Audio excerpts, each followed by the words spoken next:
जरा देश को भी समझाइएगा और बताइएगा कि अरविंद केजरीवाल की गिरफ्तारी के पीछे की कहानी क्या है। ये शरत रेड्डी कौन है? राजेश जी बताइए देश को। देखिए मैं तो ये कह रहा हूँ सर, शरत रेड्डी कौन है बताइए ना देश को, या मैं बताऊं? नहीं, मैं बताता हूँ, पहले हमारी बात सुन लीजिए आप। देखिए जो आपने पूछा अभी पहला प्रश्न कि भाई गिरफ्तारी क्यों हुई, अरे भाई 9 बार समन गया।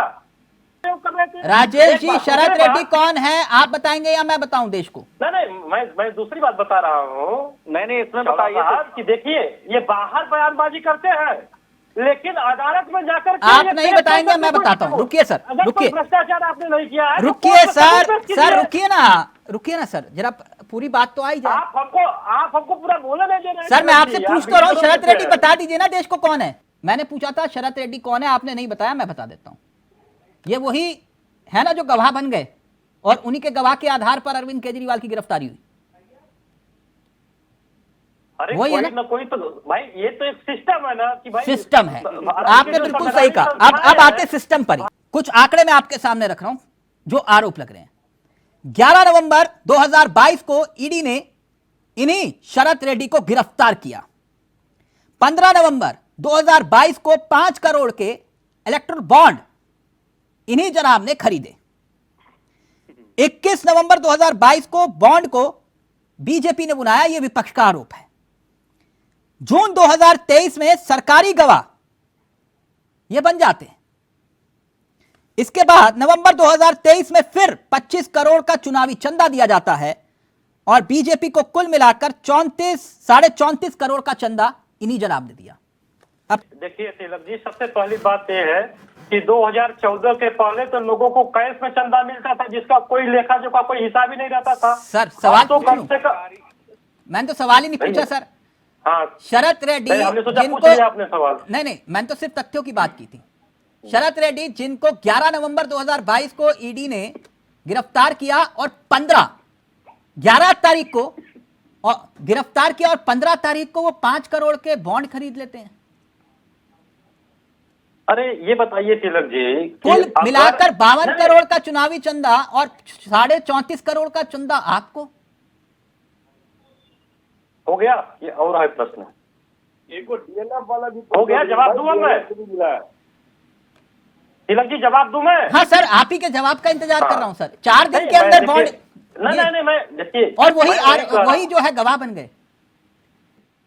भाई राजनीतिक पार्टी को तो कोई भी चंदा देता है, बात चंदे की नहीं, बात मतलब जो अरविंद केजरीवाल को फंसा रहा है वही आपको 40 करोड़ का चंदा दे रहा है, आप ये कह रहे हैं? नहीं, मैं दूसरी बात कर रहा हूँ ना। बाकी जो टीएमसी को मिला, कांग्रेस को मिला, तो क्या ये लोग उसको वापस करने वाले हैं क्या? सर मैंने आपसे सिर्फ ये पूछा कि ये संजोग था या एक सियासी प्रयोग था कि जो व्यक्ति सीधे तौर पर गवाह बन जाता है वो आप ही को चंदा दे रहा है और वो ठीक 1 नहीं 2 नहीं 4 दिन के बाद वो चंदा आपको दे देता है। मैं ये पूछ रहा हूं आपसे, और वही गवाह बन जाता है। देने से भाग गए आपने जो सवाल किया। मेरे सवाल का उत्तर दे दीजिए सर, 1 मिनट। अभी तो मैं तो मासूम से सवाल पूछ रहा हूं आपसे। 1 मिनट रुकिए ना सर, 1 मिनट, मासूम से सवाल। अभी तो सत्ता से भी नहीं भाग रहे हैं, कह रहे हैं मैं जेल से चलाऊंगा। राजेश जी के सवाल से क्यों भाग रहे हो? जिनको सत्ता से इतना प्रेम है। ये संजय सरोज के बारे में पूछिए तिलक भाई, ये संजय सरोज का क्या नाता? अब जो भ्रष्टाचारी लोग हैं वो जेल जा रहे हैं। अच्छा, कोई बचने नहीं पा रहा है। आपने कहा हम एक भी भ्रष्टाचारी को नहीं छोड़ेंगे। मैंने तो कहाँ छूट रहा है, कोई भ्रष्टाचार नहीं छूटने वाला। तो अजीत पवार जो भी जिन पर आरोप लगाए थे आपने, छगन भुजबल जिन पर आरोप लगाए थे आपने, हेमंत बिस्वा शर्मा जिन पर आरोप लगाए थे आपने, विजय बावड़ा जिन पर आरोप लगाए थे आपने। देखिए चावला साहब, ये अरविंद केजरीवाल ये इतिहास के पन्नों में दर्ज हो चुके हैं। सर वो तो मैं समझ रहा हूं, मैंने आपसे पूछा जिन पर आपने आरोप लगाए, जिन्हें आपने कहा ये महाभ्रष्टाचारी हैं, वो आपके साथ आ गए। आप कह रहे हो भ्रष्टाचार माफ कर रहे हैं? अरे हम तो भ्रष्टाचारी कहते थे, लेकिन कांग्रेस ने क्या कहा? अजीत दादा पवार को क्या कहा कांग्रेस ने? सर आप ही ने तो कहा था चक्की पीसिंग। अरे तो भाई कांग्रेस ने क्या कहा? कांग्रेस ने कहा ना कि इन्होंने कोई भ्रष्टाचार नहीं किया है। ये तो कांग्रेस का स्टेटमेंट था, कोई भ्रष्टाचार नहीं किया। राजेश जी आप क्या मानते हैं जब आपने जिन पर आरोप लगाए और आपने कहा कि हम एक भी भ्रष्टाचारी को नहीं छोड़ेंगे, छगन भुजबल की फाइल गायब हो गई, गुम हो गई? अरे तिलक जी देखिए, भ्रष्टाचार का आरोप नहीं लगाया जाता है। भ्रष्टाचार का बकायदे जांच होता है, वो ईडी हो, सीबीआई हो, भारत की हाँ, संवैधानिक तो आप जांच का स्टेटस बता सकते हैं सर?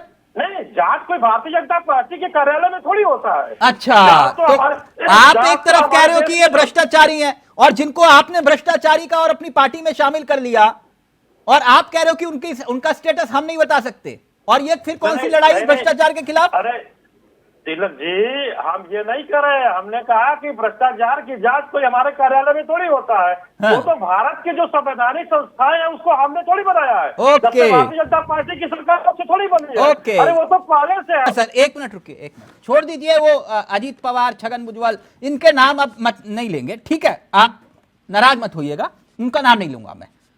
अरे भाई, हम कह रहे हैं कि आप ले आइए ना किसी एक व्यक्ति को पकड़ करके, ये भाजपा में है, इनके खिलाफ ये सबूत है, ये केस है।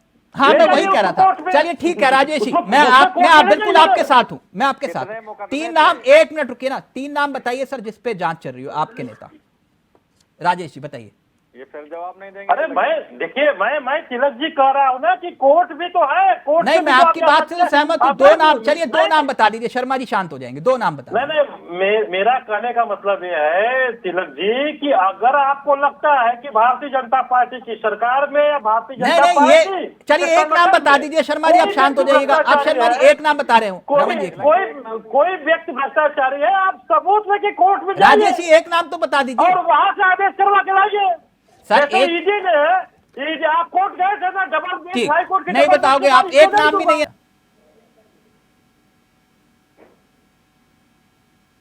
हेलो, क्या हुआ सर, आवाज चली गई?